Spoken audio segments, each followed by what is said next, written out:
কোনো ধরনের যোগাযোগ করা হয়েছে বা তারা যদি সুনাম হলা লইয়াও আমি বিজেপি বিরোধী মানুষ, এরা যদি করছেন না, এর মধ্যে আমার সক্ষণার আছে বিজেপি বিরোধী একটা ভোট গঠন হোক।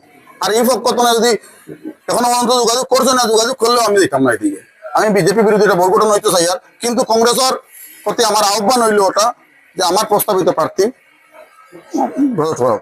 আচ্ছা, গুয়াহাটি যেটা আলোচনা হয়েছে, বৈঠক হয়েছে, এটা আপনাদের পক্ষ থেকে কংগ্রেসের রাজ্যিক স্তরের কোনো নেতৃস্থানীয় বা দলের উদ্যোতন মহল থেকে কোনো ধরনের আলোচনার প্রস্তাব রাখা হয়নি? যদিও কংগ্রেস নেতৃত্ব আইসেন, জেলা সভাপতি বিধায়ক খলিল আহমেদ সাহেব, পরবর্তীতে আমরা গৌরবপুর ওখানে গেছি, এটা ওরকম আইসে যে আমি আফজল ভাই এবং মান্না খান গুয়াহাটিতে একটা হোটেল বই আলোচনা মর্মে আমরাই এবং মান্না খানে আফজল ভাইরে কইছিলাম যে আমরা বুঝলাম না, আমরা তুমি নিতে আসলো, কিন্তু উল্টা আমরা সফট কর্নার আমরা চাই বিজেপি বিরোধী ভোট গঠন হইতো। কিন্তু কংগ্রেস নেতৃত্ব আইস পর্যন্ত তো ও তো মর্যাদা দেখাইবে না। হাফিজ রশিদ সাহেব আইয়া কাটলি চড়া তাইয়া আলোচনা করিয়া গেলা, তখন তানে কইলাম যে আমি আলোচনা তাই নিয়ে গেলে এখন কংগ্রেসে জয়েন করো। আমরা কইলাম আমরা সমর্থন দিব, সরকার গঠন হয় বাইরে সমর্থন, আমরা সমর্থন দিব, গঠন করেন, পরবর্তীতে আমরা জয়েন করা লাগে ফর্ম।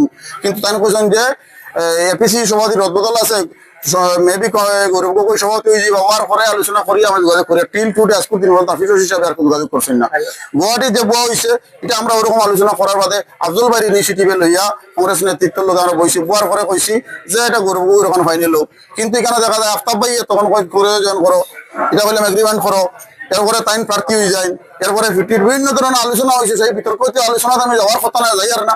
আমার একটাও কথা যে বিজেপি বিরোধী ভোট গঠন হইতো, আমি নির্দলীয় হিসাবে, আমার কোনো দল নাই, আমি কোনো দলের কোনো ব্যাটারি ইনস্ট্রাকশনে আমি ভোট দেওয়ার কথা নাই, সমর্থন জানানোর কথা নাই। আমি ইনস্ট্রাকশন মানলে আমার রামচন্দ্রীর মাইসালপুরের জনসাধারণের কথা শুনতাম, তারার কথা শুনতে গিয়া তারা লইয়া আজকে সভা সমিতি করিয়া